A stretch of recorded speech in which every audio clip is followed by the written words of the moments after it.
Ya pronto el Khempo se va a conectar.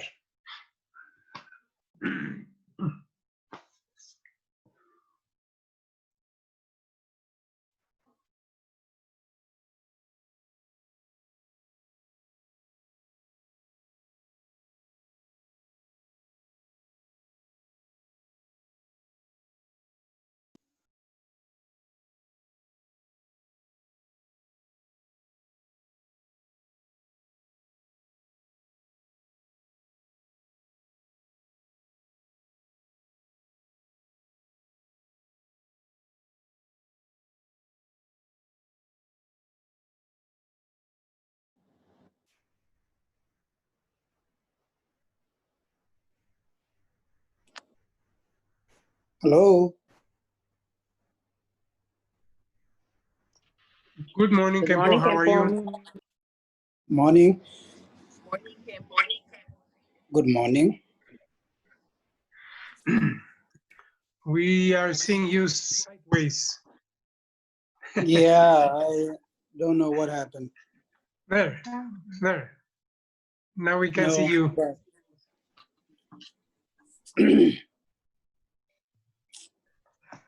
Good morning, Khempo.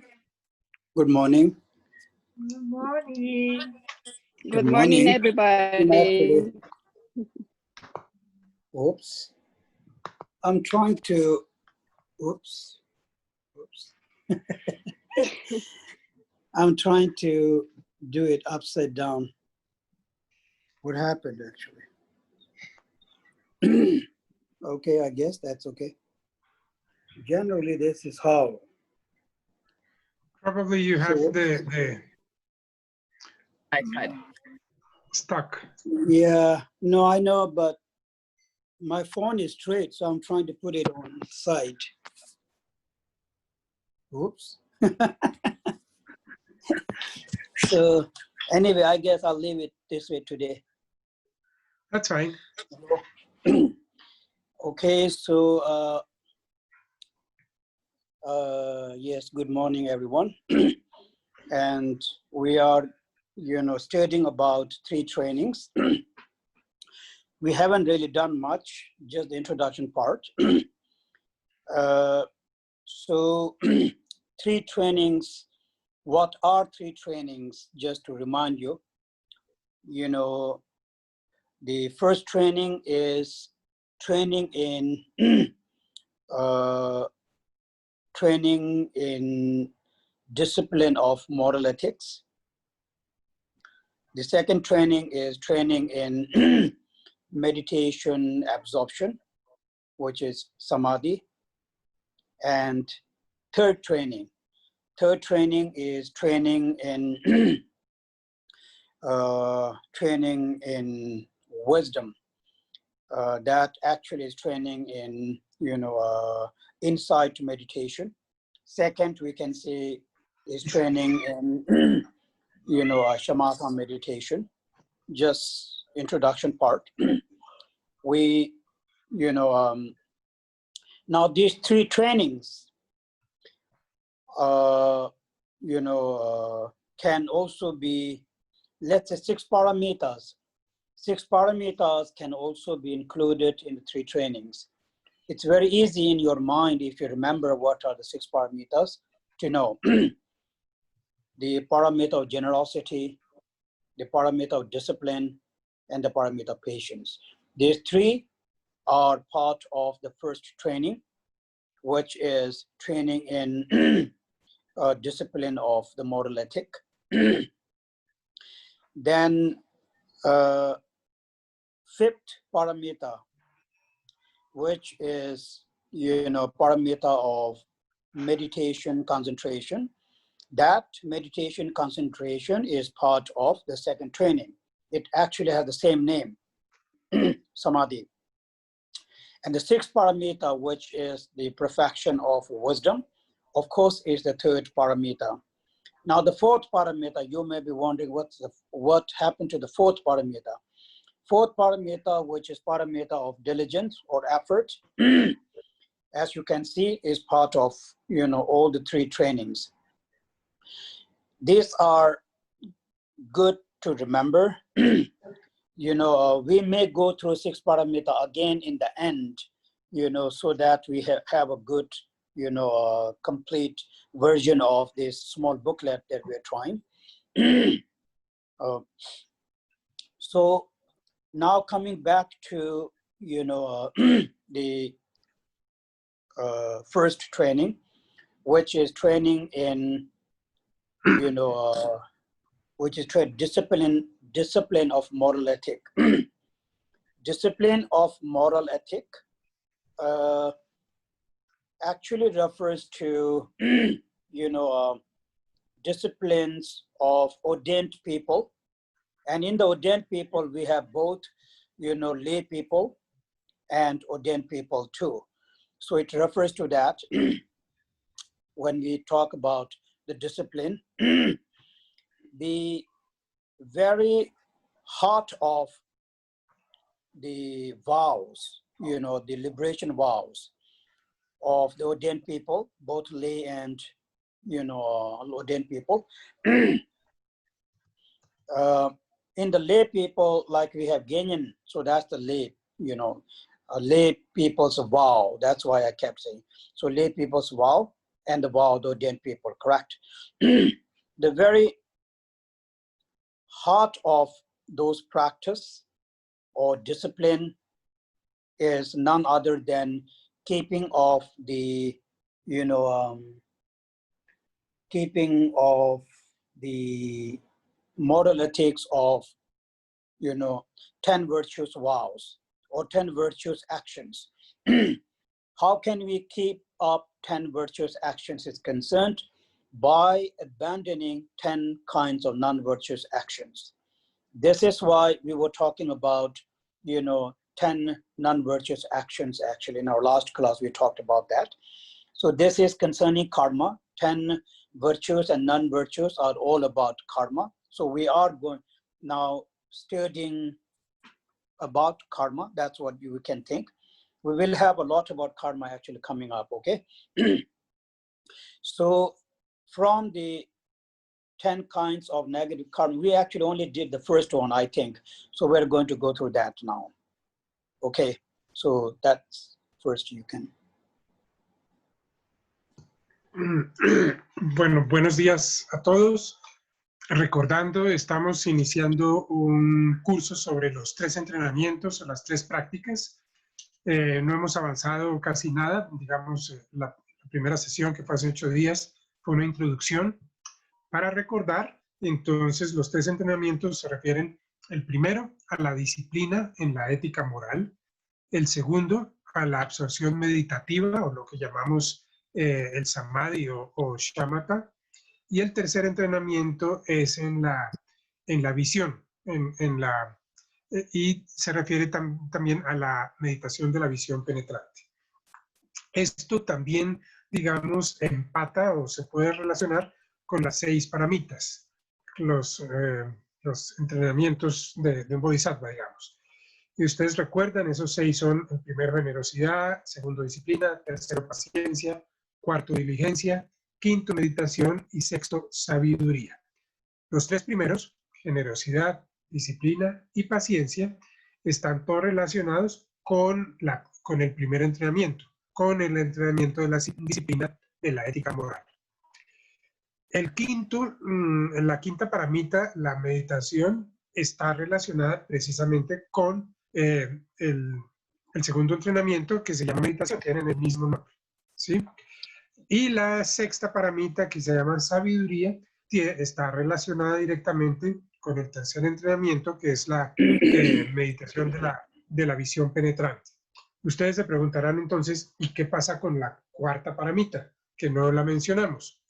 La cuarta paramita, que se llama diligencia, esa diligencia o esfuerzo gozoso está relacionada con los 3 entrenamientos, porque hay que tener diligencia para poder practicar cualquiera de los 3.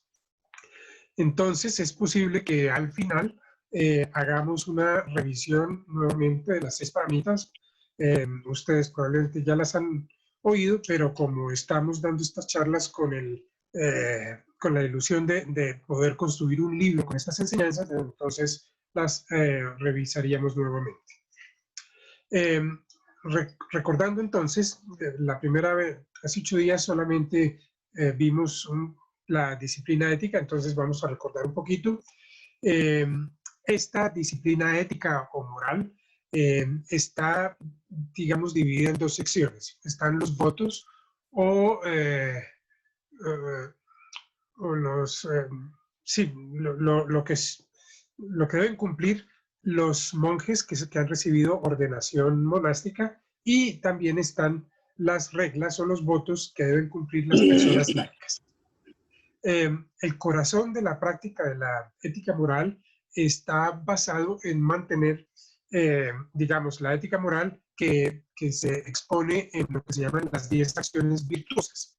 Y la forma de mantener la disciplina es abandonando las 10 acciones no virtuosas, que son el contrario de las virtuosas. Todo esto tiene que ver con el karma. Las 10 acciones virtuosas, no virtuosas, fueron, digamos, la forma en la que se explicó el karma, y eso es lo que nosotros hemos estado estudiando hasta este momento. Ok, Khempo. Oops. All right. So which means, first we are going to discuss about karma, which includes, teachings on 10 kinds of non-virtuous actions, as well as about karma. And then after that, not today, but after that, then we will discuss about the 7 liberation vows, but that will be much later, just so that we remember. And now coming back to the 10 types of non-virtuous actions, the very first one is, taking the life of other sentient beings. We already talked about that, so I'm not going to go into detail. And now the second of the non-virtuous actions is stealing, right? Yes, stealing. Stealing. In Tibetan, the direct translation of stealing is taking without being given. I'm just translating literally, actually. So that actually is a good definition of steal.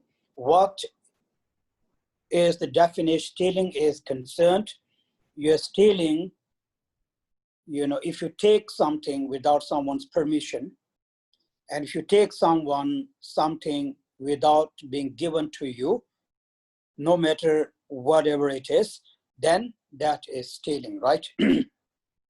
So there also stealing,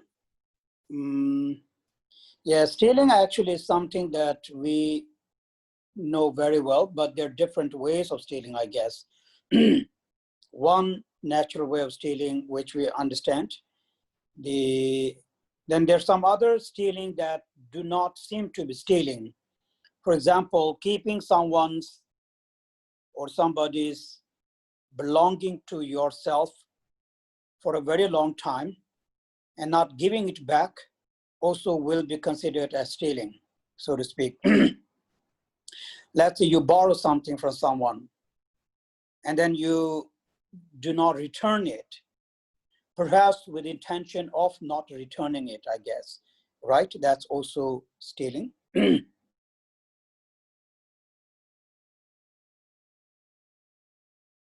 It will be like money, I guess. You borrow money from someone without the intention of returning, so to speak.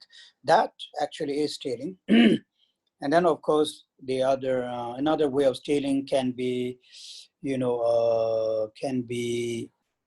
stealing, with force. We can call it robbing, actually, when you rob someone, but there's another word for that anyway, so rob, so, okay, those are the stealing thing. And from stealing, stealing belonging of 3 jewels, we call it, is considered the most, negative karma. 3 jewels as in like, offerings belonging to, let's say, Buddha, offering, that can be to a stupa actually, or to a monastery, I'm thinking, belonging to the monastery. Anything that represents Buddha. Then Dharma, anything that is offered toward Dharma, if you steal that. Then Sangha is same. No, actually it says that, stealing belonging of the Sanghas. Sangha as in ordained people. Actually, Sangha has a lot to be described. Lay people are not considered as Sangha actually at all. The lay practitioners do not really come under the category of the Sangha. Sanghas, during Buddha's time, most of the Sangha were actually realized beings, arhats, bodhisattvas. And then rest of the Sanghas were ordained people, like lay ordained, let's say lay people with the vows of the Genyan vows. And then of course the ordained people.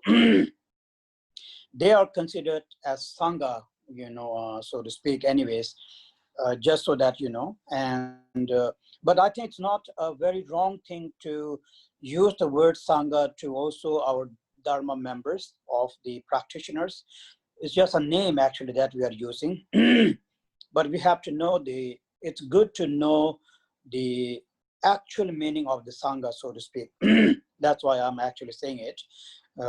So just for your information.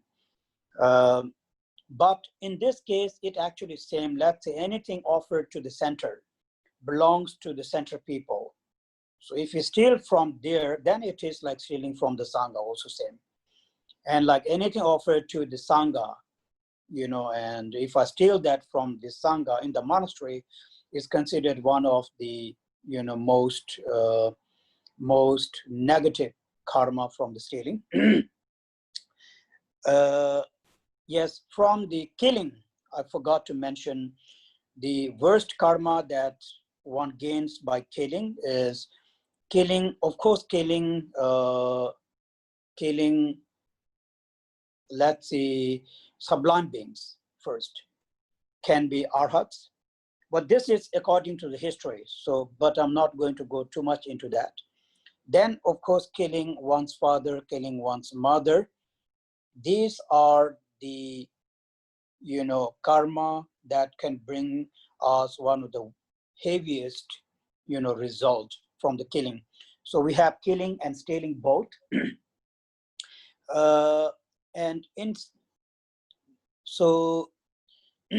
Okay, so stealing, I think that's pretty much it I guess.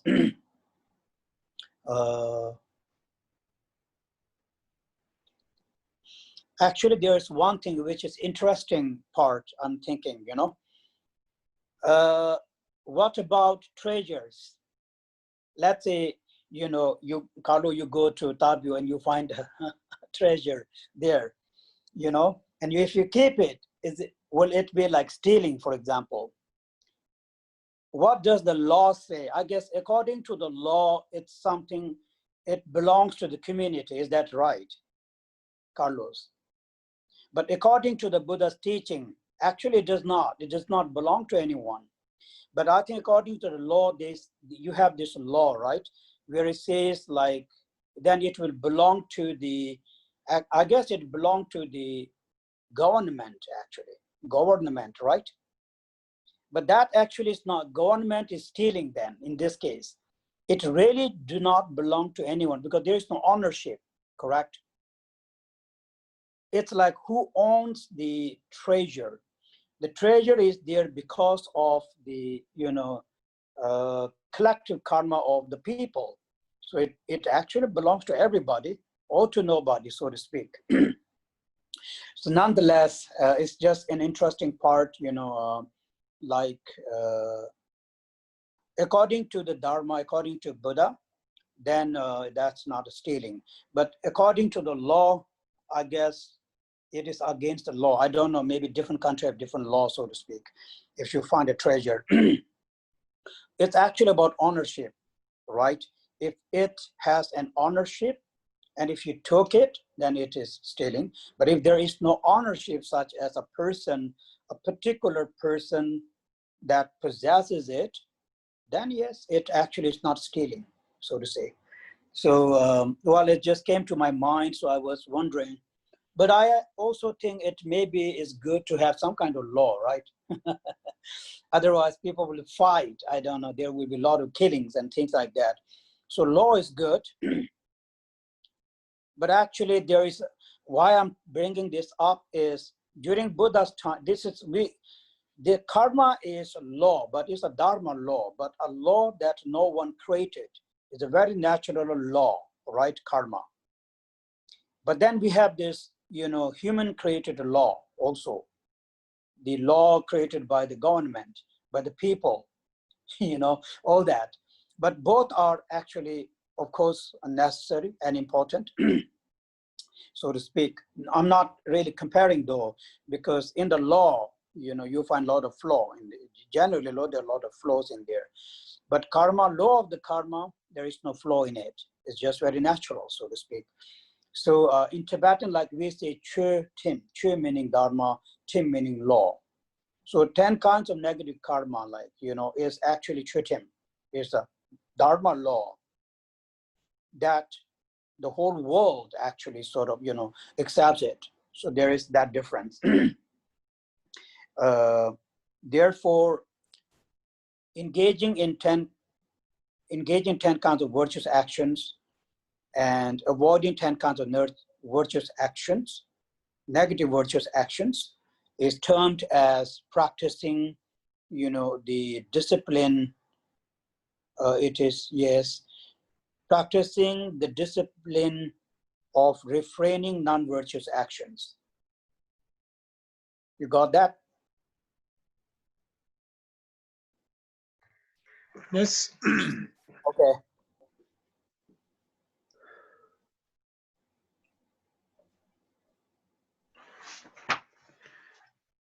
Bueno, entonces vamos a hablar del karma, de las 10 acciones no virtuosas, y después, pero no hoy, sino más tarde, vamos a hablar también de los 7 votos de la liberación. Entonces, la primera acción no virtuosa es tomar la vida, matar. De eso estuvimos hablando hace 8 días, entonces pues esa no la vamos a explicar ahora. La segunda es robar. Pues robar es como se ha traducido en los lenguajes occidentales, pero realmente la traducción literal del término que usamos en tibetano sería tomar sin que se nos haya dado. Tomar sin que se nos haya dado, o tomar sin permiso, ¿sí? Entonces, pues para todos nosotros es muy claro que es robar, digamos, ¿sí? Pero pues hay otras acepciones a tomar sin haber sido dado que quiero mencionar. Como por ejemplo, si nosotros tomamos algo prestado, ¿sí? Entonces, sí nos lo están dando, pero en nuestra mente está la idea de no devolverlo, quedarnos con él. Puede ser dinero, o en Occidente sucede mucho con libros, y hace un tiempo con discos que se nos quedaban sin devolver. Eso también se considera entonces robar porque lo hacíamos con la intención de no devolverlo. Hay otro tipo de robo que es, digamos, kármicamente muy fuerte, y es tomar lo que ha sido ofrecido a las 3 joyas. Tomar entonces las ofrendas que se han hecho a los budas, o tomar las ofrendas a las estupas o a los monasterios, o a la sangha ordenada, lo que pertenezca a la sangha. Y acá pues quiero hacer una claridad. Los laicos, como nosotros, pues no somos sangha estrictamente. La sangha se refiere a las personas ordenadas, y en la época del Buda se refería a los seres realizados, y también pues obviamente a las personas ordenadas. Pero pues no está mal que nosotros de forma coloquial usemos el término de sangha para referirnos a nosotros mismos, pero simplemente el Khempo quiere que tengamos claro cuál es el significado de sangha, y ahí no cabemos los laicos. Sobre matar, que de hace 8 días, digamos, se me olvidó mencionar que hay también diferentes categorías de matar. La peor de ellas, o la que tendría las implicaciones kármicas más negativas, sería la de matar a seres sublimes, como por ejemplo un arhat, o también matar a nuestro padre o nuestra madre. Khempo, when you talk last week about killing and you talk about suicide, what is worse, killing your father and mother, or killing yourself? Suicide. What is more? Suicide is different. Suicide is even worse. Sí, sí, entonces suicidio es aún peor que matar al padre y a la madre. Por eso de eso estuvimos hablando hace 8 días. Ahora el Khempo nos trae a colación los tesoros. ¿Qué pasa si uno encuentra un tesoro? Digamos, vamos a Tablet y nos encontramos un tesoro en Tablet. ¿A quién le pertenece? ¿Quién puede reclamar propiedad sobre él? Entonces, pues, de acuerdo con el budismo, si uno se encuentra un tesoro, y esto obviamente viene de la época del Buda, digamos, uno podía reclamarlo para sí. Si nadie más era dueño de ese tesoro, entonces ese tesoro podía ser nuestro. Pero pues obviamente ahora, además de las leyes del karma, están las leyes de los gobiernos, y me imagino que los diferentes países tienen diferentes leyes, pero en general, y aquí en Colombia aplica, todo lo que está en el subsuelo, o sea, todo lo que está por debajo de la superficie, le pertenece al gobierno. Entonces, si hubiera un tesoro, le pertenecería al gobierno y no a nosotros.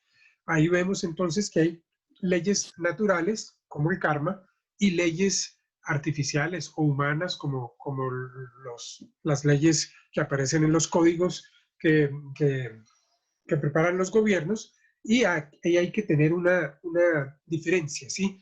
En los códigos puede haber fallas y son cambiantes y todo eso, mientras que el karma es una ley natural y esta no cambia y, digamos, es perfecta en ese sentido. En tibetano, entonces, decimos Chojen, que quiere decir Dharma, o ley del Dharma, ¿sí? Entonces, para eso existen, para las leyes del karma, digamos, el enunciado de las 10 acciones virtuosas y cómo evitar las 10 acciones no virtuosas. Esto se refiere entonces a la práctica de refrenarnos y no cometer las acciones no virtuosas. Okay. Again, just to remind, now,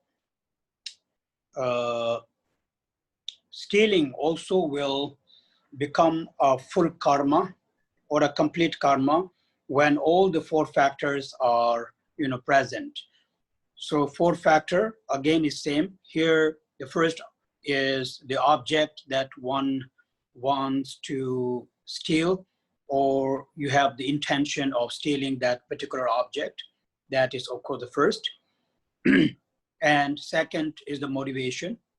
But within motivation, there are 3 aspects, if you remember. The first one is the right discrimination. So right discrimination meaning not making mistake in picking up the right object. That is the right discrimination. And the second aspect of the motivation is any 1 or 3 poison. I think mostly we steal because of attachment. So it could be due to attachment, or it could be ignorance, or it could be anger. So any of those 3 poisons. And the third is the intention to steal, intention to steal. So these are the 3 kinds of motivation, so to speak, which is the second factor. Then the third factor is the actual act of stealing. And the fourth factor is completion. Here, when we say completion, actually it means satisfaction and having no regret. So when you have no regret, and then when you are satisfied, then that is called completion. So with this, then the karma will become a fully matured karma or complete karma. And it is actually very, very big karma, so to speak. This is how then the karmas, you know, both positive and negative karma, how they, you know, how they become big karma or small karma or tiny karma, so to speak. It really depends on how many of these factors are present or missing. If they are all present, then it will be fully matured karma, which means the highest, the biggest karma. Then if, let's say, one factor is missing, then it will be incomplete karma, right? It is incomplete karma, you know, a little bit less bigger. And then if two are missing, even less. And if three are missing, then even less. So accordingly, the nature of the karma, you know, the both positive and negative karma, nature of the karma is decided by these factors, you know, if whether how many of them are present and how many of them are absent. Accordingly, the heaviness of the karma, actually, that's a better word, is decided. Please keep that in mind, and it is same with all the remaining, you know, karmas.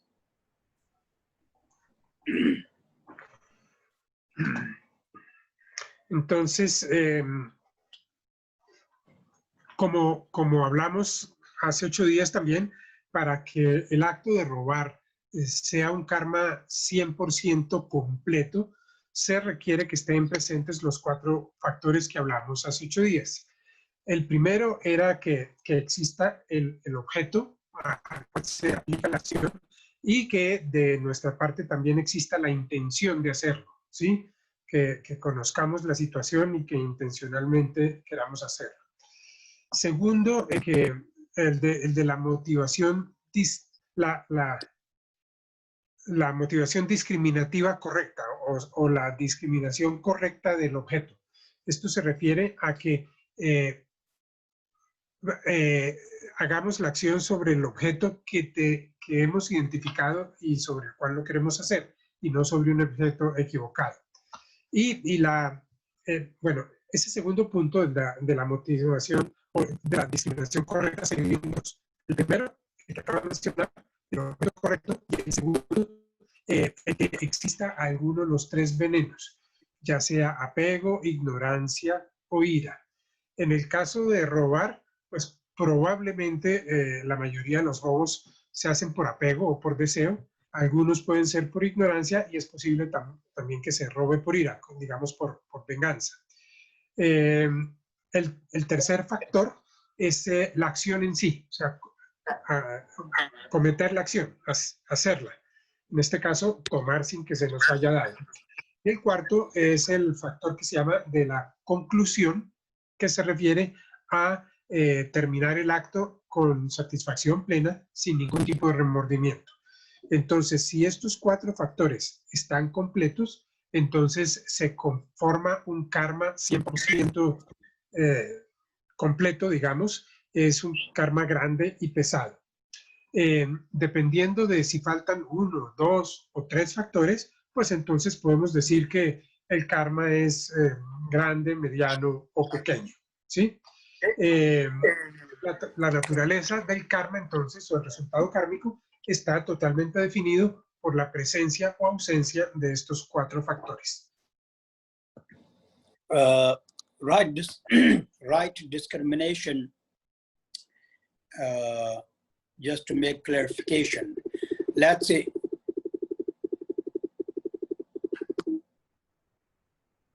oops, sorry.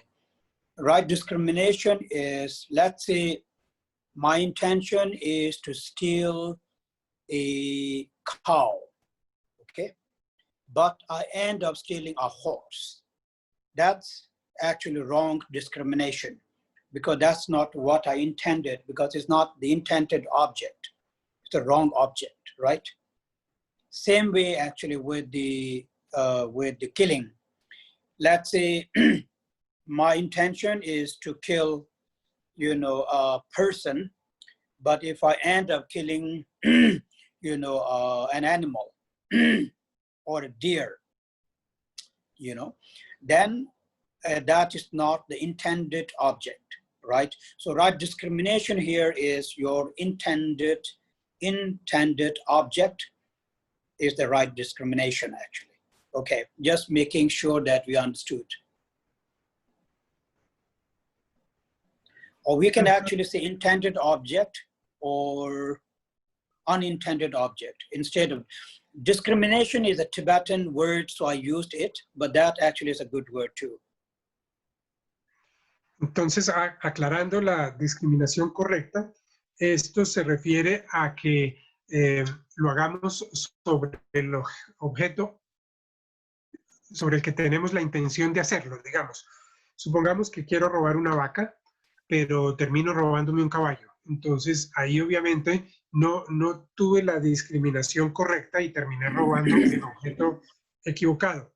Y en el caso de matar, supongamos que yo quisiera matar a una persona, pero termino matando a otra persona o a un venado. También he cometido la acción contra el objeto equivocado. Entonces, la discriminación correcta se refiere a que el acto se ejecuta sobre lo que nosotros intencionalmente habíamos definido y no sobre el objeto equivocado. All right, so now from the 3 kinds of non-virtuous actions by body, we did the first 2, right? And now the third one, third negative karma by body, which is adultery. For lay people, it's adultery. And for ordained people, it's physical relationship, sexual relationship. Because ordained people, you know, cannot have adultery because they're not married, simply because they're not married. Or they do not have a boyfriend or a girlfriend. So anyway, that again is a differentiation I'm just making. So yes, again, here when we say adultery, according to the Dharma, there are few things. For example, generally it does mean adultery. And it's actually why you think, why? Because I think people have questioned like why. It's not about, you know, physical relationship in general. Lay people are not, you know, are not refrained from engaging in physical relationship in general, but are refrained from engaging in adultery. So, you know, that means you can have a sexual relationship in general, unlike the ordained people, right? Because some people think, oh, why it is so bad? But in general, even in the world, you know, it is bad because we understand it brings so much, you know, so much pain and suffering to people, you know. So when one, you know, let's say engages, or generally meaning when one sort of build this relationship between those people, or married people or engaged people, whatever. It doesn't have to be only married, I guess. It's also people who are engaged. Not engaged as in engagement before the marriage, but in general, if you're engaged as if you have a partner as a boyfriend or girlfriend and all that. In my understanding, it's actually quite understandable why it is anything that brings about negative emotions in oneself, negative emotions in other people, and through that, a lot of pain to oneself, to other people, that's naturally a bad thing to do. So that's why, you know, this objection, so to speak. It's not that, you know, we have to follow this because Buddha said so, but it is actually a very natural way of bringing pain and suffering to oneself. And it is, in nature, it's negative karma. It's not negative karma because we are going against Buddha's word. None of them actually is not because we're going against Buddha's word. But it's in its own way, it is actually negative. Because as soon as one does that, it brings a negativity in you, around you, and in other people in the form of pain, suffering, emotion, things like that. So that's why, you know, it says here. As far as if you read, you know, Dual Ornament of Liberation, the karma part, in there, Gambupa actually explains this so much in detail, you know, about these things. So then you can, yeah, you can read that book. Let's see, you know, here it actually says that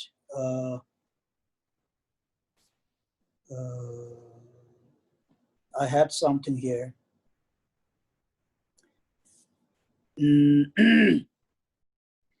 According to Vinaya, you know, Buddha speaks about, you know, particular people with whom one cannot have adultery. The first people are the people who are in a relationship in terms of marriage or engaged or in that. It's called protected by relationship, so to speak. The second kind of people are the clans. Clan actually, you meaning, you know, families. It is also said somewhere that one can't commit a physical relationship, you know, among one's own clan. But it also says, you know, up to from the clan point of view, it says up to the 7th generation, actually. So from my own mother, then if you go back 7 generation, on, you know, in this 7 gen, whoever is my relatives, then I'm not supposed to have any kind of sexual relationship with them. That's considered as an adultery. I thought it was, you know, interesting. That's why I brought it up. Otherwise, I guess there is no really no need. There is no really a big reason to worry about that. I'm guessing as far as the clan is concerned. And then the third individuals are ordained people, actually, so to speak. Anyway, so these are few, you know, things that Buddha mentions in the Vinaya. So I brought it out because since we are learning it, so it's good to learn about this thing and think about, you know, it's a good object to think, you know, why it is so. There's a reason why Buddha said these things. Okay, you got all that, Carlos? Or you, okay. Yes, I did. Bueno, entonces, si recuerdan, de las 10 acciones no virtuosas, las primeras tienen que ver, las 3 primeras tienen que ver con el cuerpo. De esas hemos cubierto las 2 primeras, la de matar y la de robar. Ahora vamos con la tercera acción no virtuosa que se comete con el cuerpo y se refiere al sexo, al sexo inadecuado. El sexo inadecuado se abre también en 2 categorías, para laicos y para personas ordenadas. Para los laicos se refiere básicamente a adulterio. Y para las personas ordenadas, pues el sexo en sí. O sea, los ordenados pues no pueden cometer adulterio porque no tienen pareja. Entonces para ellos significa no tener sexo de ninguna manera. Pero volvamos a los laicos. ¿Por qué está mal, digamos? Entonces, el adulterio se considera inadecuado, digamos, no por la relación sexual en sí. El problema no está con la relación, no está con el sexo, sino porque generalmente, muy generalmente, produce dolor y sufrimiento. Porque la persona que comete adulterio está en una relación, ya puede ser puede ser una relación, digamos, formal, porque están casados, o una relación informal, pero sigue siendo una relación, como por ejemplo de novios o de pareja estable, y pues eso entonces genera emociones negativas. Entonces, es desde ese punto de vista el que se considera que el adulterio es una acción negativa, no por el sexo en sí, sino por las emociones perturbadoras negativas que produce en las personas. Produce mucho dolor y mucho sufrimiento, ¿sí? Y entonces, no debe entenderse el no cometer adulterio como un mandamiento del Buda, ¿sí? No es malo porque el Buda lo dijo, sino es malo por las implicaciones kármicas que trae por el sufrimiento que genera en las relaciones. Si ustedes quieren más detalle, lo pueden leer en el libro que se llama La joya ornamental de la liberación de Gampopa. Él tiene ahí un capítulo sobre la ética moral y habla más en detalle de esto. Pero en general, en el Vinaya, o sea, en las enseñanzas que dio el Buda, él dio, digamos, tres tipos o tres categorías de adulterio, ¿sí? Entonces, se comete adulterio cuando se tiene sexo con, digamos, fuera de una relación, ¿sí? O sea, cuando, y ahí se dice que afecta a gente que está protegida por una relación. Entonces, si yo tengo sexo, pero mi acto de tener sexo le hace daño en forma de emociones perturbadoras negativas a alguien que está protegido por una relación, o sea, a mi pareja, eso se considera adulterio. Segundo, a personas que están protegidas por el clan entendido como la familia. Y aquí la familia es bastante extensa porque cubre hasta 7 generaciones. Entonces el Khempo dice, pues miremos quién fue mi abuela, digamos, hace 7 generaciones y todo el que esté bajo esa abuela es parte de mi clan y si yo tengo sexo con alguien, con alguno de ellos, eso se consideraría adulterio. Nosotros aquí en Occidente pues lo llamamos incesto, refiriéndose a una familia más restringida, pues 7 generaciones, difícilmente creería yo que podemos identificar a nuestros parientes de séptima generación. Y la tercera, tener sexo con personas que estén protegidas por los votos. O sea, para un laico, tener sexo con alguien que está ordenado, con un monje o una monja, eso es un acto que está protegido.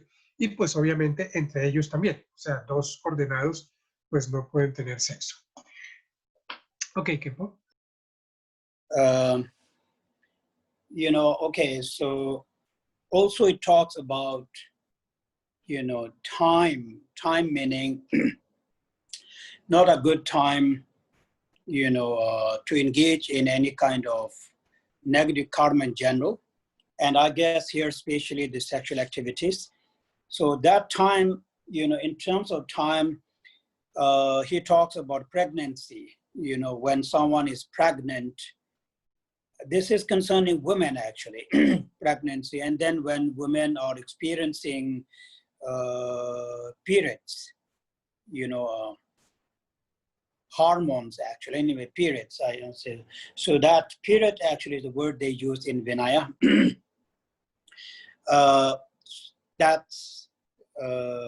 There are certain times concerning the pregnancy, but in general, I think when someone is pregnant, it says it's bad karma to do that, any kind of sexual activity. So this is sexual activity in general. According to Vinaya, it brings a lot of, not a lot of, but some kind of sensation to the, to the individual, to the, I can say baby, I guess, anyways, so not go into detail. Then second is the place.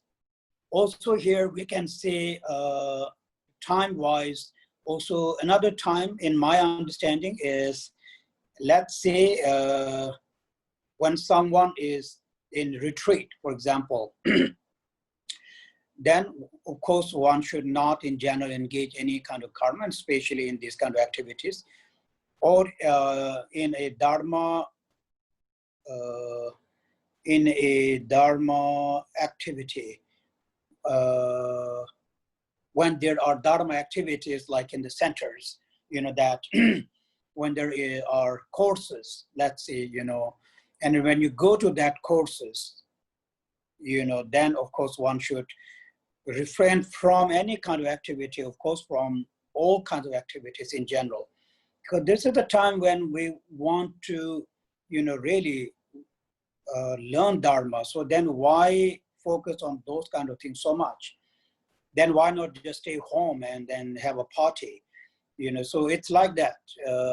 Because you're not there to have a party in there, with all kind of stuff. So it's actually understandable, right? Then instead you can go to a pub, and then have fun there.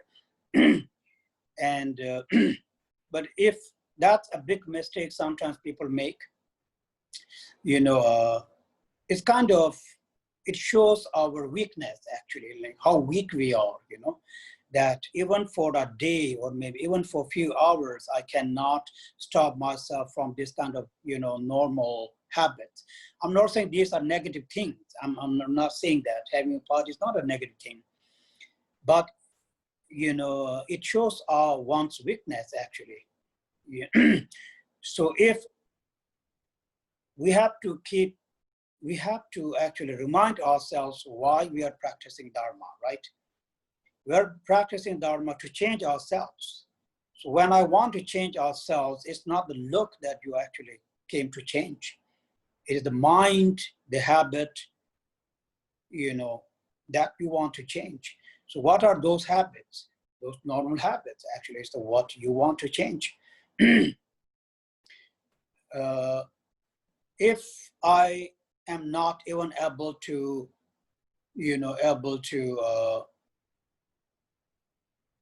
able to maintain myself in a proper manner, even for this very short period of time, then what can I expect from myself, from the Dharma? But then we expect so much from Dharma. You go to this course, you expect so much.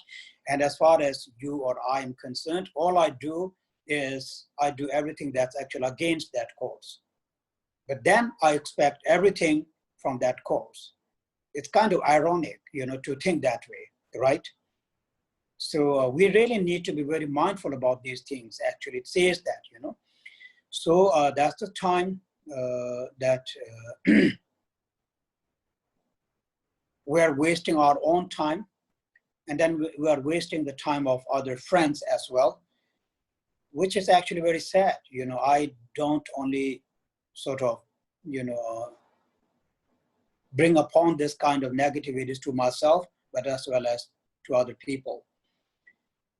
So it's as a practitioner, be it ordained people, be it lay people, it's actually same thing, like also monks and nuns when we go to Bodh Gaya or for the Merlam time. We're not there to have a party, actually. We're not there to hang out, with the people and, have fun, actually. We are there to do that Merlam. We are there to be our best. We are there to behave our best. But then we don't do that, as a monks, as a lay people, as ordained people. We just run around like crazy and do all these crazy things. Also as a, all this. When we see these things around us, it's sometimes sad, actually. I'm also including myself. And then I'm like, wow, I'm such a, such a stupid person, actually. Why I came here in the first place. I don't need to be in Bodh Gaya to do those things. So that, why? Because we are lacking mindfulness, right? We are lacking awareness, unfortunately. So then we are never able to practice Dharma properly in a Dharma environment. This is a Dharma environment, but then I turn it out into this, non-Dharma environment, which is really sad. It's pretty much like I'm going to a Dharma course, then I turn it out into in a pub or something like this. I'm just giving the example, pub actually it's not a good example, but generally, I don't know what else to give, So anyways, I see not so much lay people, but I'm thinking that about Merlam and other gatherings of the monks, ordained people. and their behavior, like including myself, it's actually sad sometimes. It includes all, actually, from all the Rinpoches to all the people out there. I'm not just, saying about one particular person or something like that. Anyways, it's just something that came to my mind. And place actually here are special place. Here place, in this case, it says place as a monastery. Basically, monastery not as in a building. The building is not the monastery, but it is a monastery because of, because of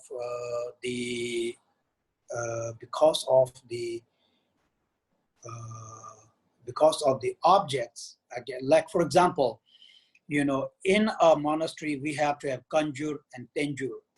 So we have Buddha, Dharma, and Sangha in the form of body, speech, and mind. Body as in a statue, tankas of the Buddhas, speech as in Kanjur and Tenjur, and mind as in a stupa or something like that, right?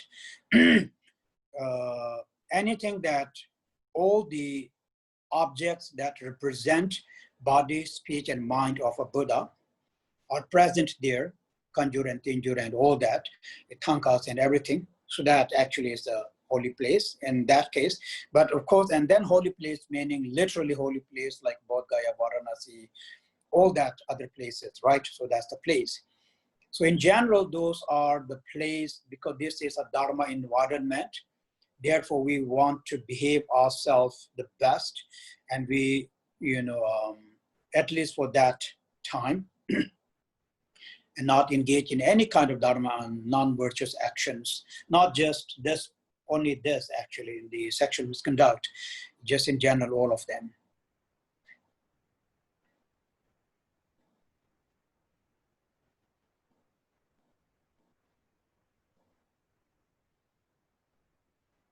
Okay.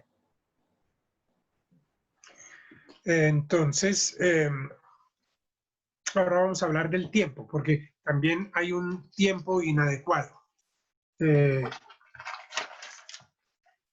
Y de acuerdo con el Vinaya, el tiempo inadecuado para tener actividad sexual se refiere al periodo en que la mujer está embarazada y también cuando está teniendo el periodo. Cuando las mujeres están embarazadas se dice que no se debe tener sexo porque el sexo le causa sensaciones negativas al feto. Khempo, I understand why we should not have sex while the woman is pregnant, but why can we not have sex when the woman has her period? Actually, it has to do with pregnancy, right? So it's only pregnancy, not the No. monthly period. Women can get pregnant, actually. That's what I think it is. Someone who is not pregnant. So when can you get pregnant, right? Is when you have period. Then if you have sexual misconduct and if you don't want a baby, then, that's the wrong time to do it. Okay. Bueno, you entonces, should know it better than me. I'm saying you should know it better than me. Ya, entonces, según entiendo, pues se refiere a si no queremos tener bebés, pues es mejor evitar tener sexo en los momentos fértiles del periodo.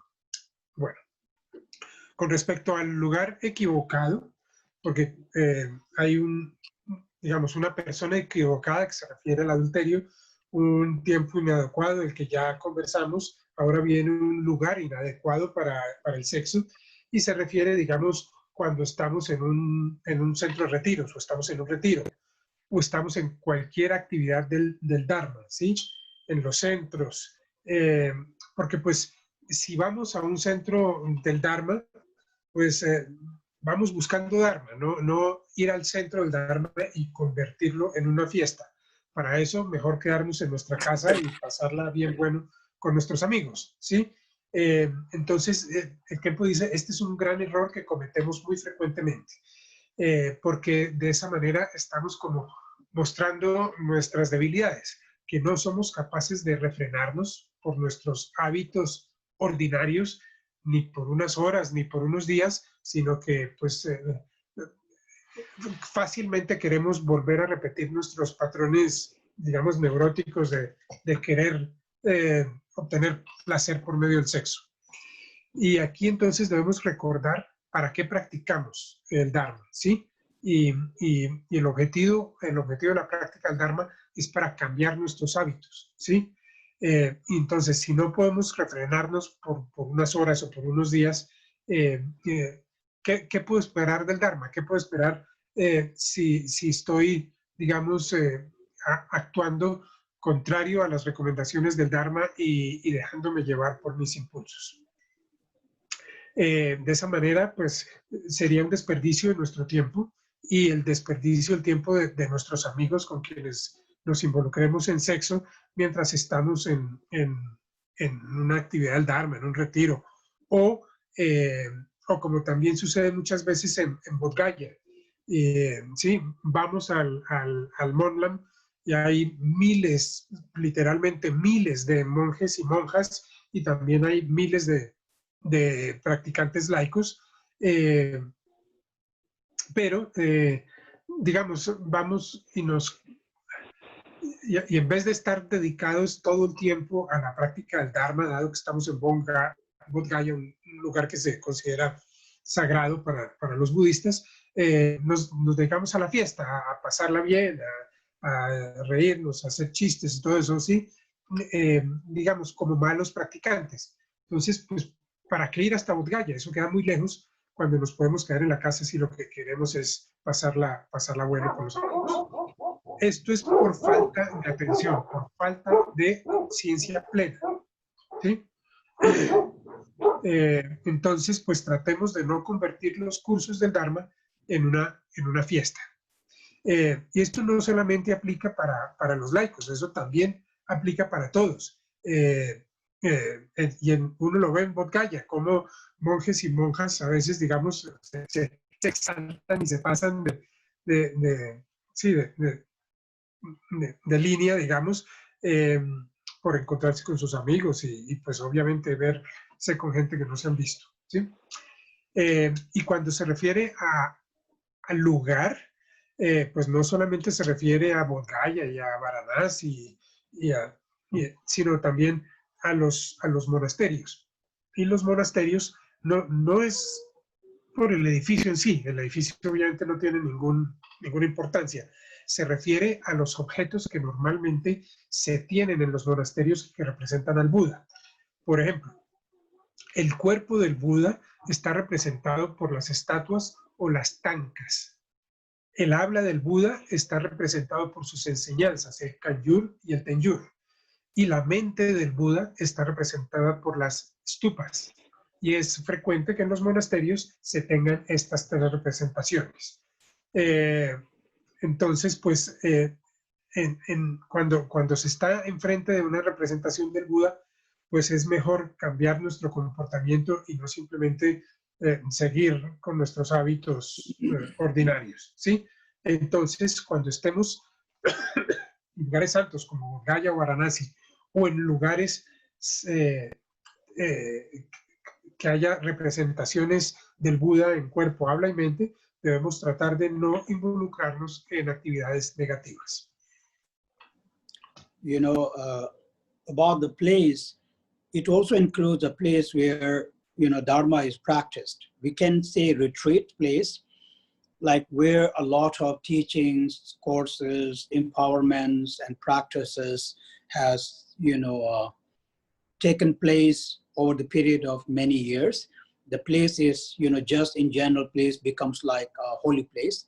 Not like, it's actually a pilgrimage place, we can say even holy place, because of the Dharma activities that has taken place there actually. So that's also, you know, a place of, you know, a place of let's say, Dharma. Y refiriéndose al lugar, entonces también quiero, digamos, hacer énfasis en que esto incluye, por ejemplo, centros de retiros, donde por muchos años se han hecho cursos del Dharma, se ha ido a practicar, se han recibido empoderamientos y se han hecho sí, prácticas por muchos años. Entonces, esto también lo convierte en un lugar donde es inadecuado el tener sexo. Okay, so moving on now. So so far we just completed the first 3 negative actions of the body, I think, from the 10 kinds of negative actions. And now we are going to start the 4 kinds of negative actions by the speech. So the first negative action by speech is lying. Lying.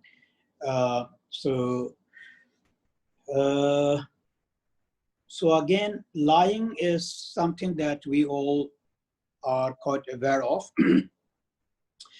Can be many different, most of the time, I think we lie to deceive people is the general idea of lying. Why do you lie? Because you want to deceive someone. But there are, different types of lie. For example, sometimes we lie to harm people, correct? And then sometimes we lie also to help people. And then sometimes we lie without any reason, so to speak. So 2 reasons are there, harming. One reason is to harm someone. The other reason is to help someone. And the third reason is actually harmless. It's just a harmless, harmless lie, so to speak. But it's also very much about motivation, actually. All of them are, all of these negative actions, mostly is decided, by your motivation. What's your motivation behind that lying, so to speak. So it is considered as negative karma because it's a way of cheating people. If you cheat people by lying, then it brings harm to other people. Even if you have no intention of bringing harm, but when you lie, then people feel like being cheated, I guess. And then that's it, even though you really have no intention of such kind.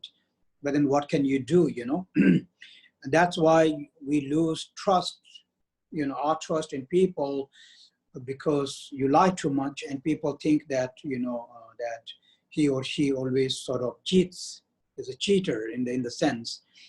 So it's a good, therefore, to know this fault of lying, and then,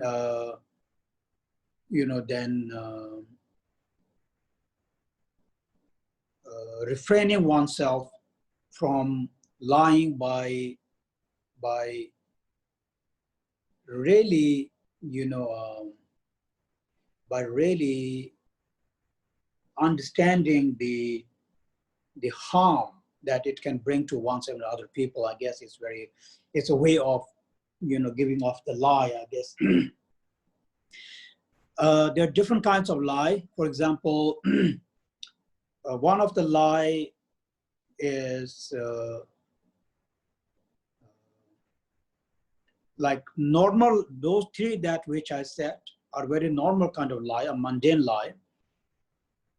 Cheating, lying to cheat people and harm people, all that. Then there is a lie, we can say concerning the Dharma, actually, so to speak. Dharma here may not exactly be Buddha Dharma, actually. Lying here is, actually it's cheating also here, cheating people, actually. This is cheating people. For example, cheating people by claiming I have all kinds of knowledge, actually, whereas you have no knowledge at all.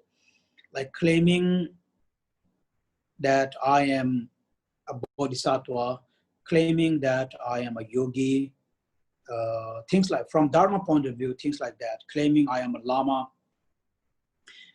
claiming I am this and that from the Dharma point of view.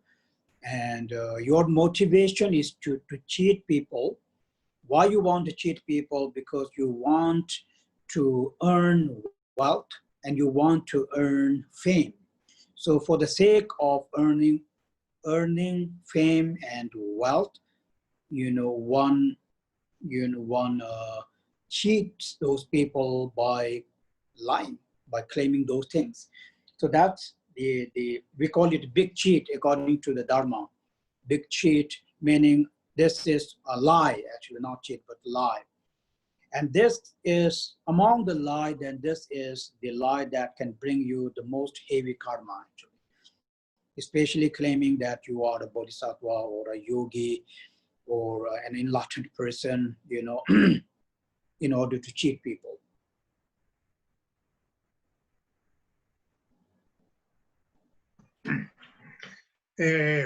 Bueno, ya hemos entonces cubierto las 3 acciones no virtuosas que se cometen con el cuerpo. Ahora vamos con las acciones no virtuosas que se cometen con el habla. La primera es mentir. Y aquí mentir se entiende como engañar a alguien. Pero pues hay diferentes tipos o motivaciones por las cuales uno engaña. Uno puede mentir para dañar a alguien, ¿sí? Por ejemplo, mentir para estafar a una persona, claramente hay daño. Uno también puede mentir para ayudar a alguien, se llaman las mentiras blancas o mentiras piadosas. Y también uno puede mentir sin razón, sin tener una motivación clara. Entonces, pues, obviamente, el tipo de motivación que haya detrás de la mentira que nosotros estamos diciendo tiene unas implicaciones kármicas diferentes. Ahora, ¿por qué está malo mentir? Pues porque cuando nosotros mentimos, estamos minando la confianza que las personas pueden tener en nosotros, ¿sí? Y debemos entender el daño que esto les hace, ¿sí? Porque de alguna manera lo lleva a cerrarse, a no confiar, y eso tiene una implicación negativa para sus desarrollos. Ahora, hay otra forma de clasificar las mentiras. Una sería, como ya dijimos, por querer dañar, ayudar o sin razón. Y esta otra es dividir las mentiras entre mentiras mundanas, lo que tiene que ver con el mundo ordinario, y las mentiras sobre el Dharma. Entonces, ahora vamos a hablar de esta segunda categoría de las mentiras sobre el Dharma. Y no se trata de decir mentiras específicamente sobre lo que el Buda enseñó, sino el que nosotros reclamemos, ¿sí? Como por ejemplo decir, yo tengo mucho conocimiento del Dharma, o yo soy un bodhisattva, o soy un yogi, o soy un lama, o tengo poderes especiales, o soy un ser iluminado. Y yo, si yo digo esto, siendo mentira, para ganar fama y a través de haber ganado fama, ganar dinero, esto se considera una gran mentira y tiene el impacto kármico más grande de todas las mentiras. Okay. All right, so that's the first negative karma by speech. Now the second negative karma by speech is slander is the word they are using, slander. Can you hear me? Okay. Yes, I do. So slander, what does it really mean is it means, you have this intention to destroy harmony between, between two friends or, between two people actually. And how you do that is by plotting between two friends or between, friendships, between relationships, actually that. The other also is, let's say there are two people that don't get along, and you don't want them to get along with each other, and then you slander, you sort of, plot between them, and you make sure that they never get back together in terms of friends, or they never get along actually. So I think we very much know these, you know, these things in general. So I don't think there's a much to talk about. From among this speech of this slandering, then you know, breaking up sangha is the worst karma that one can actually really do. Breaking up friends is very bad, but it is not as bad as breaking up the sangha. But this sangha again here is not a practitioner in general. Nowadays, the actual splitting of the sangha, breaking up of the sangha cannot exactly happen, because when we say breaking up the sangha, it actually means taking Buddha's disciples away from Buddha to another, right? Since there is no Buddha, so there is no really taking away his disciple from him to other. So this actually can happen only when the Buddha is present in that sense. But similar things are happening now all the time. There always was a split. There always was a split.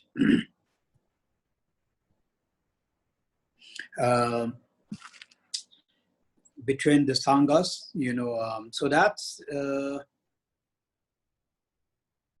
not an actual, it is also a very bad karma, you know, but it's not one of the five, you know, five most heinous karma actually. But breaking up sangha, splitting sangha in the presence of the Buddha is the one of the five major, let's say, negative karma. You know, like five major karma is killing father, killing mother, killing arhat, and then splitting of the sangha and destroying the image of the Buddha. Those are the five most major negative karma, we call them. So it's one of... Could you repeat the five major again, please? Okay, killing father, killing mother, killing an arhat, sublime beings, then destroying, splitting the sanghas, and then destroying, you know, Buddha's images out of hatred.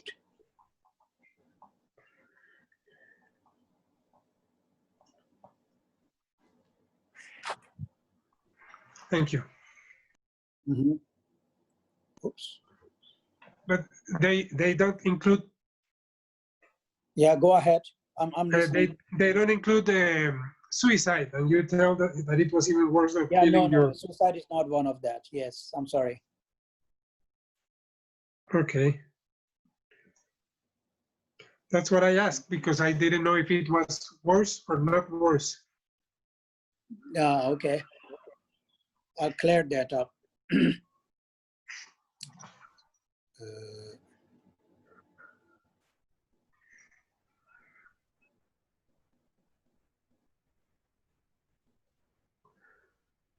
Entonces, el segundo acto que nosotros podemos cometer con el habla es slander en inglés. La traducción es calumnia, pero pues digamos el significado es destruir la armonía entre dos personas, ¿sí? Entre una pareja o separar amigos por medio de decir cosas que los van a enemistar. La peor calumnia que podríamos hacer o la peor cizaña que podríamos meter es para romper la sangha. Pero aquí no se refiere a la sangha de practicantes, digamos, sino a la sangha en la época del Buda. O sea, el tomar los discípulos del Buda y alejarlos del Buda y llevárselos. Eso pues no, obviamente no sucede en este momento porque no tenemos un Buda presente, pero entendido como tomar los alumnos directos de un Buda y llevárselos, eso sí es uno de los 5 actos más dañinos que existen. Ahora lo que existe es separar las sangas, digamos, pero pues como no hay un Buda, no caería dentro de esos 5 actos más dañinos. Y para aclarar, entonces los 5 actos más dañinos son matar al padre, matar a la madre, matar a un arhat, dividir la sanga en el sentido de que es la sanga directa de un Buda, y quinto, destruir imágenes de un Buda por causa de la ira. Entonces ahí yo hice la pregunta de por qué no se mencionaba aquí el suicidio, si yo tenía entendido, y también le pregunté al Khempo esta mañana y me contestó que sí, que el suicidio era peor que matar al padre y a la madre. Entonces queda pendiente aclarar si el suicidio cabe dentro de estos 5 actos o no. Ok, Khempo. You know, okay, since we talked about this 5 major karma, in Tibetan, the name is Tsam, T-S-A-M, Tsam, Metpa, M-E-D-P-A, Sammepa. What that meant actually is 5 major karma that will bring you 3 lower realm without the gap of bardo. Means directly. Like when I die, you know, then before I am born, then I go through the bardo. So there's a gap of the bardo, right? And then I'm born either as a human being or God. But now if I'm someone who has committed any one of these 5, there will be no bardo. As soon as one dies, one directly, even no bardo, will go straight to one of the 3 lower realms. That's why these 5 karmas are considered as 5 most, 5 most heavy negative karma. Okay, that's really the name. In Tibetan name is very short, but in English, if you turn, it actually has to be very long. Entonces, estos 5 actos en tibetano se llaman Sammepa y digamos, en tibetano suena corto, pero la traducción o el significado es el siguiente. Son los 5 grandes karmas que nos llevan a renacer en alguno de los 3 reinos bajos sin pasar por el bardo. Ustedes recuerdan que cuando morimos, después de abandonar esta vida, uno pasa al estado del bardo, que es un estado intermedio, antes de renacer en alguno de los otros reinos. Pero si hemos cometido alguno de estos 5 actos, renaceremos inmediatamente, sin pasar por el bardo, en alguno de los reinos bajos. Okay. So now we've finished lying, slandering, right? Yeah. And now the third by the speech is harsh speech. Harsh speech. In English, there are many words for that. It actually means bad mouthing, bad mouthing. It also means disparaging. Disparaging is the word. This is something that in America they use a lot, disparaging, You use this word called... How do you spell it? D-I-S-P-A-R-A-G-I-N-G, disparaging. Anyway, it's same as disparaging. Disparaging? Disparaging. Uh-huh. Do you use word called derogatory? Do you use this word often? Derogatory? Derogatory? Yes. That's actually the word we use for derogatory. So anyway, those are the English words that we have. Basically it actually means unpleasant speech, right? A speech that brings a lot of, that hurts other people's feeling is harsh speech. Entonces el tercer acto negativo que podemos cometer con el habla se refiere a tener un habla ruda, displacentera, con groserías, despectiva, derogativa, ¿sí? Todo lo que genera malas emociones en quienes nos oyen hablar. A esto se refiere. ¿Ok? Mm-hmm. Well, it has, sometimes you sort of sarcastically hurt other people's feeling, which also then harsh speech. I think oftentimes people maybe do that, with some kind of, sometimes jokingly, I guess also. Jokingly, one happens to speak something that hurts other people. That's also, considered. And then those are indirect, I guess, right? Indirectly, I am maybe with intention, without intention, somehow I happen to hurt other people's feelings. That's more indirect. And then directly also, you can also speak directly to that person in a very harsh manner. All that. Like revealing other people's fault, even though there is really no need to do that, but then you reveal that through your speech. So all this comes under this category of, of harsh speech.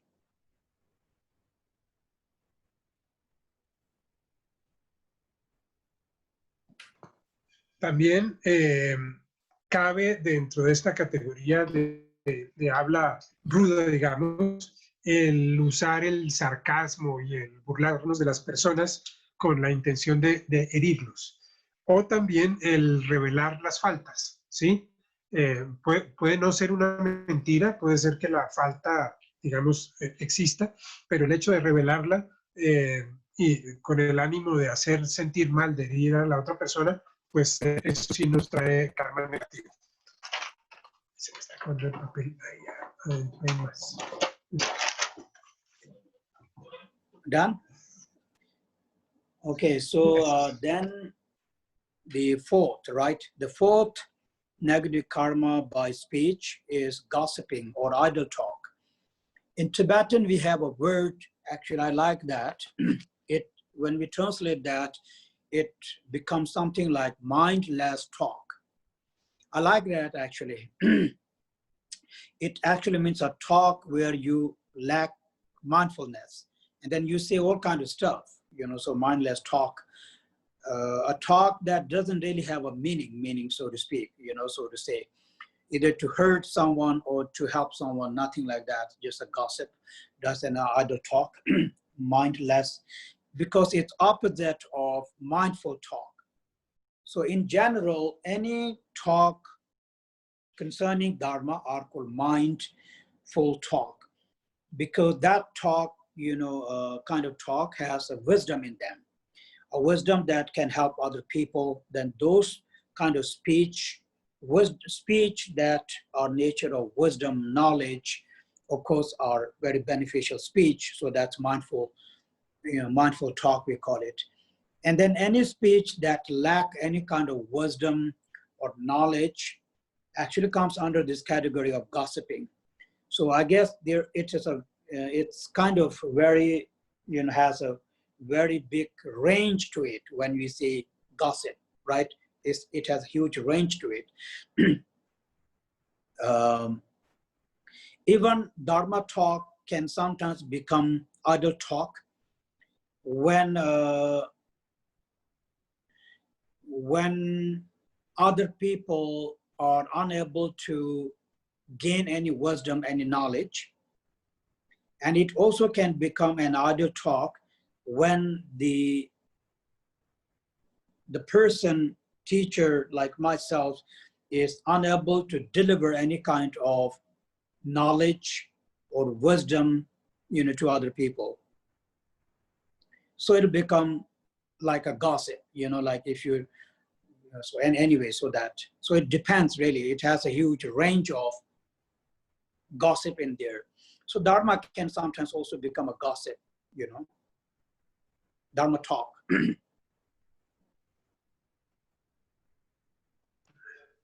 La cuarta categoría del habla tiene el nombre de chisme, pero también incluye lo que en tibetano se llama habla sin mente, que en español sería como el habla sin sentido, el hablar por hablar, el perder el tiempo hablando tonterías que no tienen nada que ver.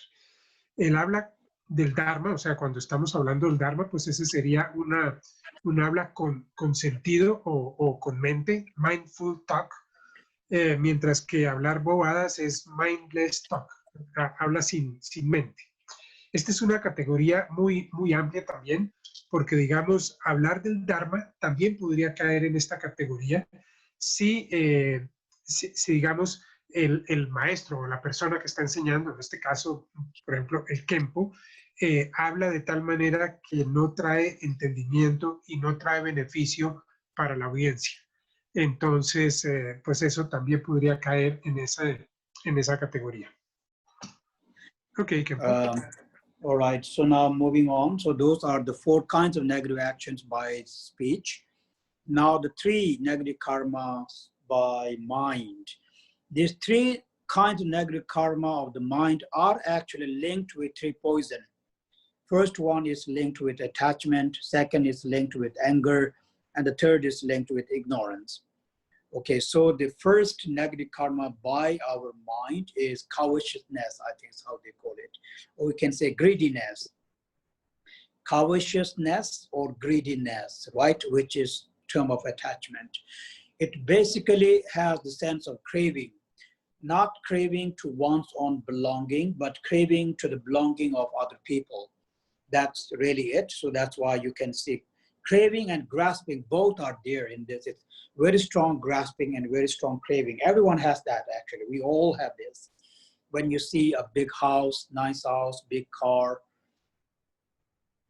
things like that. And then you wish, you know, you also have same thing like that. So that's craving, you know.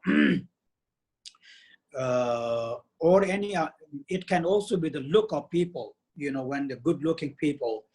So you crave for that. We crave for anything that's actually good, that's pleasant, that's rich. We crave those things, be it people, be it wealth or anything. So that's the craving part because of the attachment. Craving and grasping is stronger in there.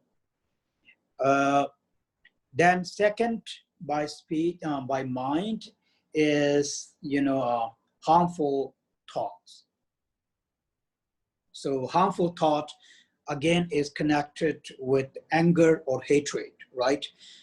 Why you want harm other people is either because of hatred towards other people or because of anger in you in general. So due to that, we want to harm other people. So that's very understandable. And the third is ignorance. So that's actually wrong view. Wrong view here is concerning wrong view concerning cause and effect. So wrong view as in not believing in the law of the karma. So those are the 3 kinds of negative karma or action related with the mind, but they are basically 3 poisons. They are caused by 3 poisons also. And we have to remember these 3 poisons are caused for the 7 kinds of negative actions of the body and speech as well. 3 by the body, 4 by the speech. You know, they are caused by these 3 negative actions of the mind or the 3 poison.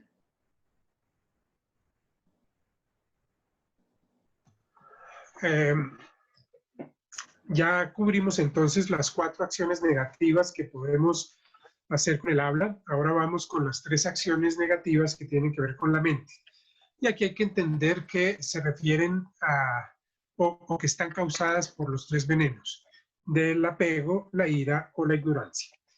Entonces, la primera acción negativa que podemos hacer con nuestra mente es la concupiscencia o ese deseo excesivo sobre los objetos o las personas, ¿sí? Esa avaricia desmedida de que pasamos y vemos un carro muy bonito y nos entra un deseo tremendo de tener ese carro. O vemos a una persona muy bella y ahí mismo se nos viene a la cabeza el deseo de poseerla, ¿sí? O la riqueza, o la fama, o lo que sea, ¿sí? Entonces, ese es el primer acto negativo. El segundo es la maledicencia, o sea, el deseo de que le vaya mal a otros, el desearle el mal a los demás seres. Que se le vaya mal en el negocio, que le vaya mal en la relación que tiene, que le vaya mal en el trabajo, que se enferme, lo que sea, ¿sí? Y la tercera tiene que ver con la ignorancia. Y aquí básicamente se refiere a la ignorancia o a la visión errónea del karma. No creer en las leyes del karma y por consiguiente, digamos, no respetar las leyes del karma y por eso cometer acciones equivocadas. Entonces se puede decir que las 7 acciones no virtuosas anteriores, las que nosotros cometíamos con el cuerpo y con el alma, y con el habla, están causadas por los 3 venenos de estas 3 que cometemos con la mente. O sea, la concupiscencia, la maledicencia y la ignorancia. Okay, Khempo. All right, so I am going to stop here because I'm using my own network. I think I'm running out of money soon. But I'll take some because the internet was not working very well. It's okay. So I'll take few questions. Bueno, entonces vamos a parar acá por varias razones. Primero, ya llevamos 1:30 y segundo, hoy no hay internet en Kiwi, entonces el Khempo está usando sus datos y probablemente muy pronto se va a quedar sin saldo.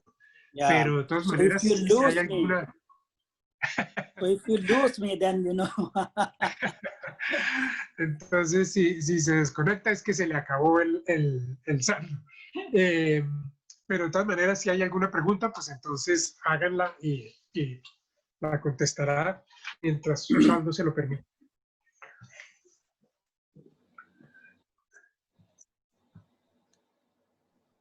There is a question here in the chat.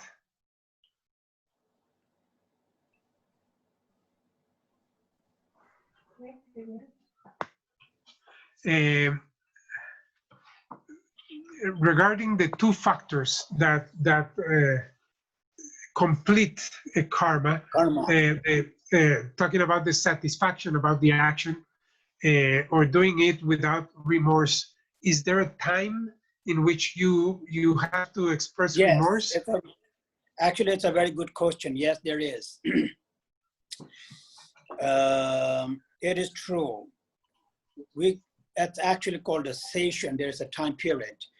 Like if you, within a day's time, if you're able to, if you feel regret right after, of course, then the, karma is incomplete. And if you, feel regret even after a day or so, again, yes. So, well, regret, I guess you can feel any time. Actually, there is no time limit for that. But generally it says that, it's actually when it's more fresh, when the karma has not yet really developed so very much, and if one regrets it, then it's easier to, to eliminate that. But once when karma kind of grows over the time, and then even if one regret, it's a bit too, it's not late, but it gets a little harder. Sí, de hecho es una buena pregunta. Pues lo ideal sería el arrepentirse del acto de manera inmediata, justo después.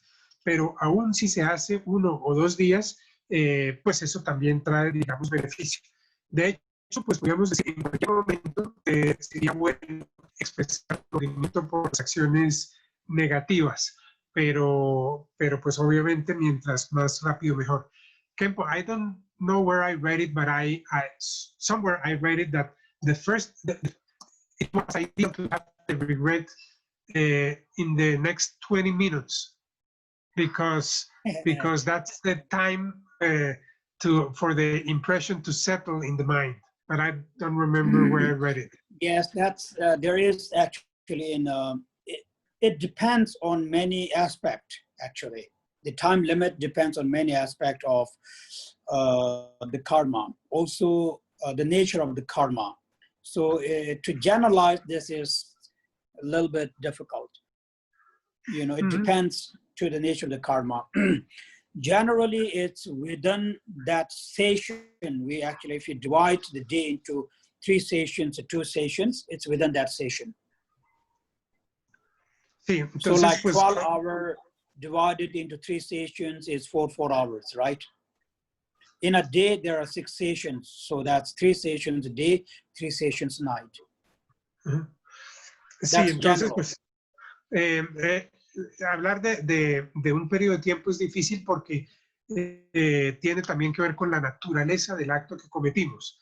Y hay algunas cosas más complejas, como por ejemplo, el día se divide en 3 sesiones del día y 3 sesiones de la noche, o sea, 6 sesiones en total.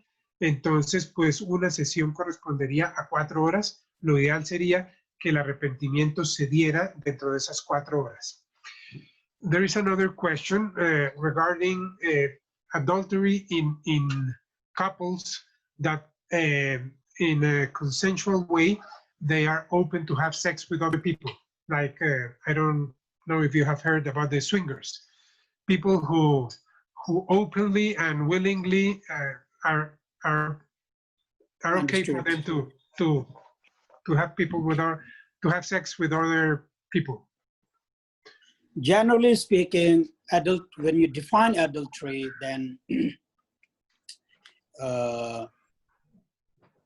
you know, in some ways, it actually is adultery in its nature, right? Like a lie. However good it is a lie.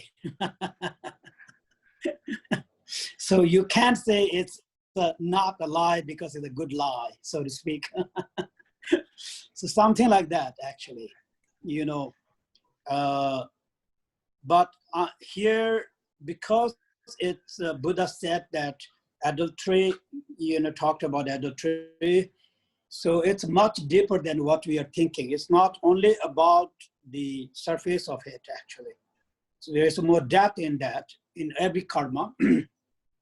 But yes, but then there are many things that we need to keep in mind, not just the couple, but also the world in general.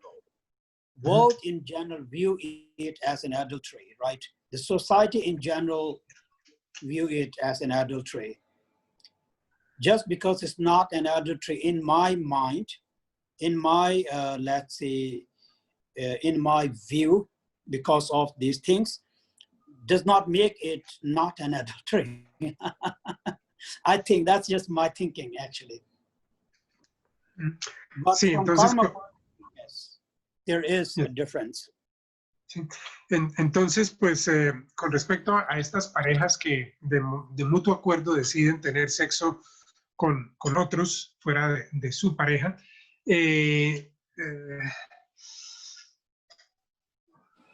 pues desde el punto de vista kármico sigue siendo un acto inadecuado, digamos, pero pues obviamente tiene una implicación menos fuerte, dado que hay un acuerdo. Pero de todas maneras hay cosas más profundas que el acto en sí. O sea, uno realmente no puede saber cómo fue dado ese consentimiento, si fue realmente libre o si hubo presión ahí. Uno no sabe en la otra pareja cómo también se llegó a ese mismo consentimiento. Entonces, pues hay cosas más profundas y por eso se dice que de todas maneras sigue siendo adulterio. Y también está el hecho de que puede que desde mi punto de vista no sea adulterio, pero desde el punto de vista de la sociedad sí lo es. Entonces, pues no importa cómo lo disfracemos, digamos, pero sigue siendo adulterio y sigue teniendo una implicación kármica. Como las mentiras, no importa qué tan buena sea la mentira, sigue siendo una mentira. There is another question regarding. Okay. Before that, you know, Yes. this adultery actually is, you know, negative karma also according to the law also, right? According to the law of this. So we really have to keep in those things in mind, because it's some of these karmas are also keeping in mind the society, you know, the world, the law of the world. So it's against the law of the world, actually, so to speak. So that's also another, you know, another aspect that we need to keep in mind. Okay. Sí, aquí hay que recordar que también, digamos, el adulterio en la mayoría de las legislaciones del mundo se considera ¿se llama? Un delito. Entonces, pues, así sea de manera consensuada entre unas parejas, pues de todas maneras se estaría violando la ley, y por eso también se considera que es un karma negativo. Okay, the next question is downloading books or audiovisual material that is protected by the copyright on internet, right, without paying. Is that considered it's stealing? It sí, is stealing. claramente. Sí, es robar, claramente. No hay. There is another question here.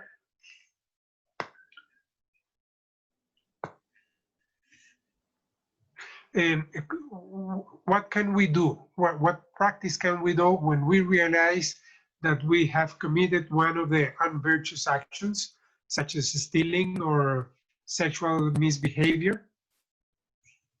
Well, one can always do the purification actually by the best is to do Vajrasatha practice, because you guys are not so much used to 35 Buddha practice. So Vajrasatha practice is really, really good. That's what you can do. Sí, entonces, pues hay diferentes prácticas de purificación en el budismo. Nosotros probablemente estamos más familiarizados con la meditación de mente diamante. Esta es ideal, es perfecto hacer mente diamante. O también podemos hacer la práctica de los 35 Budas. Son, digamos, prácticas de purificación muy profundas, cualquiera de las dos, los 35 Budas o mente diamante. Another question here.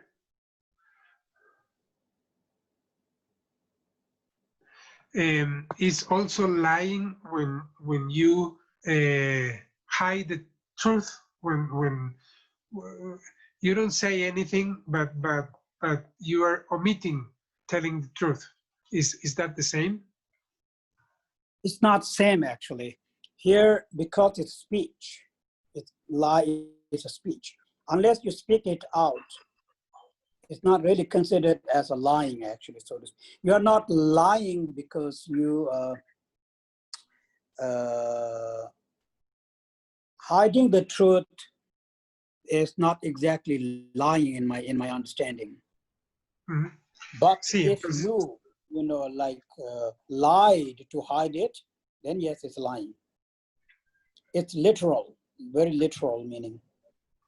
Sí, entonces, pues, esta es una pregunta que sirve para aclarar algo. El esconder la verdad en sí, o sea, si no decimos una mentira para esconder la verdad, pues no es una mentira, ¿sí? Simplemente, como no estamos hablando, como no estamos produciendo habla, entonces no se considera un acto negativo del habla. Pero, obviamente, si para esconder esa verdad decimos una mentira, pues entonces ahí sí caemos en la práctica de la mentira. Another question about what to do when we have committed. You already answered that. Sí, y there is a last question. Why monks are not allowed to have sex?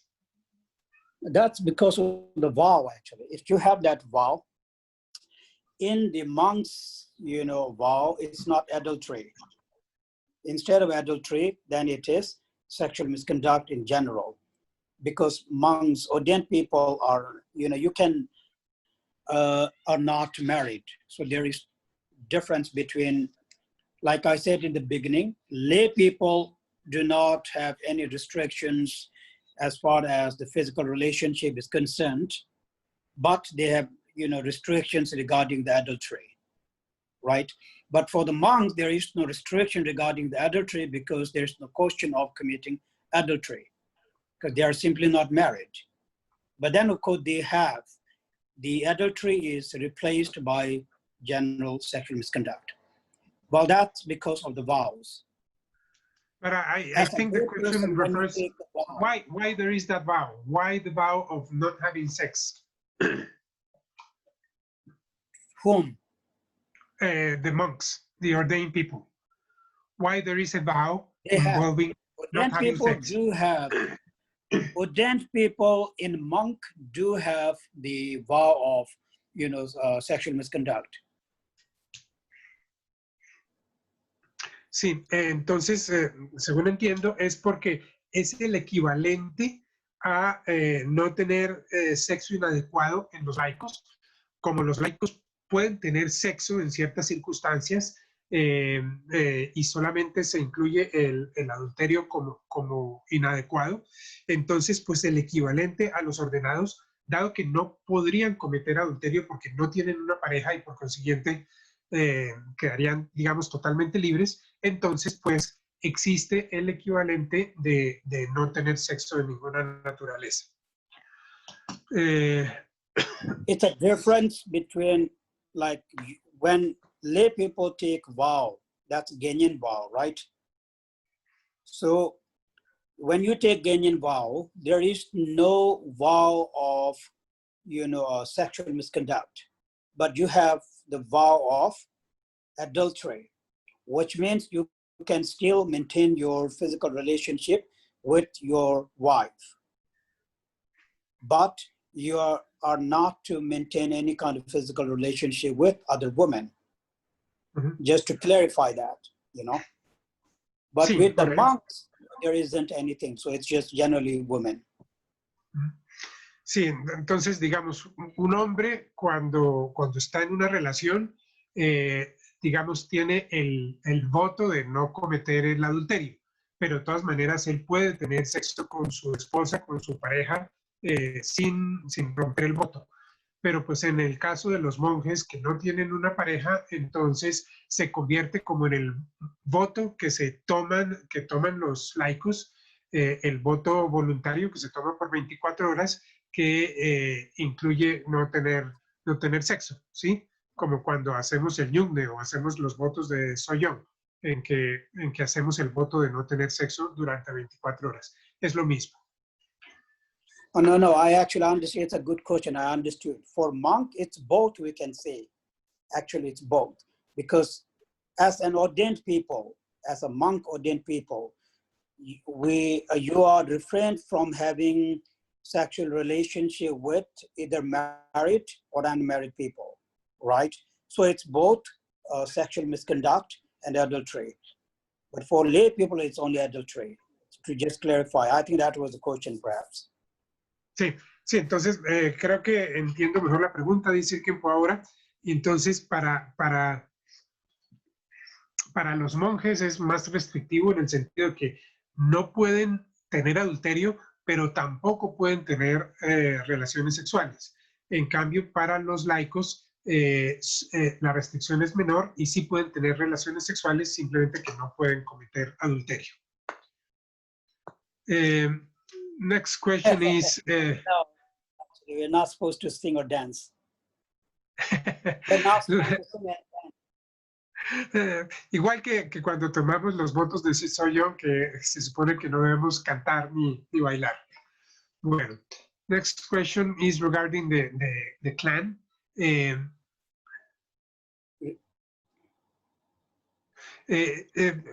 Not having sex between your own family, with your relatives in the 7 generations that you mentioned, the suffering is because of the genetic impact that it could have, or what's the kind of suffering it's just that because of the clan. It's just because of the line, you know, family line. I don't think it has anything to do with the genetic thing. I don't know, but it has to do with the clan itself, the purity of the clan, so to speak. Sí. El Khempo no cree que tenga nada que ver con el impacto genético que pueda haber con tener sexo en familia, sino simplemente para mantener la pureza del clan. Khempo, but I purity, actually it's purity, because clans, you know, the purity is the lineage, right? The family tree, the family lineage. So it's about the purity of that. Because after 7th generation, because it's very long, so therefore it cannot be contaminated, I guess. But before that, it can be still contaminated. Actually, it is, again, has a lot other things, but that's it. Sí, bueno, hay varias cosas detrás de esto, pero básicamente tiene que ver con mantener la pureza del clan. Y pues 7 generaciones es muchísimo. Después de 7 generaciones se puede decir ya no hay forma de contaminar al clan. Pero antes de 7 generaciones sí. But I have heard, I have read in the Buddha's biographies that his clan used to use a lot of inbreeding in the clan. It has to do with that? Many kalpas before. That's many kalpas before. Okay, sí. The Shakya, yes. Que en el clan de los Sakyas era muy común el incesto, digamos, que se casaran entre primos y entre hermanos y todo eso. It's almost like Adam and Eve. In Tibetan Buddhism, it's almost like Adam and Eve story. Pero el Khempo me aclara que esto se refiere a muchos kalpas anteriores o eones anteriores, hace mucho tiempo, que sería como el equivalente en el budismo de cuando Adán y Eva se casaron.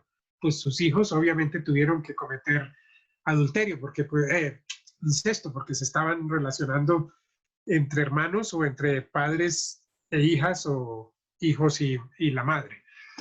There's another question here, lots of questions. When you talk about sex, questions pop up everywhere. Is there adultery when you are with a person, but there is no formal commitment? Or when you generally, or when you have sex with someone without commitment? It's not about consentment. It's not about consentment, actually. Whether there is a consent or not, it's not about that. It's about, you know, whether that person is already engaged or married with someone else or not. If they are engaged, if they are married, and even if there is a consentment between those people, it's still sexual, it's still adultery. Sí. Is sí, that entonces, right? Sí, sí, no se refiere tanto al consentimiento del acto, sino de si la persona con quien estamos teniendo sexo o nosotros mismos tenemos algún tipo de compromiso por una relación, ¿sí? Entonces, tanto si el otro está dentro de una relación o nosotros estamos en una relación, ahí se configura, digamos, el adulterio, sin importar si hay consentimiento o no.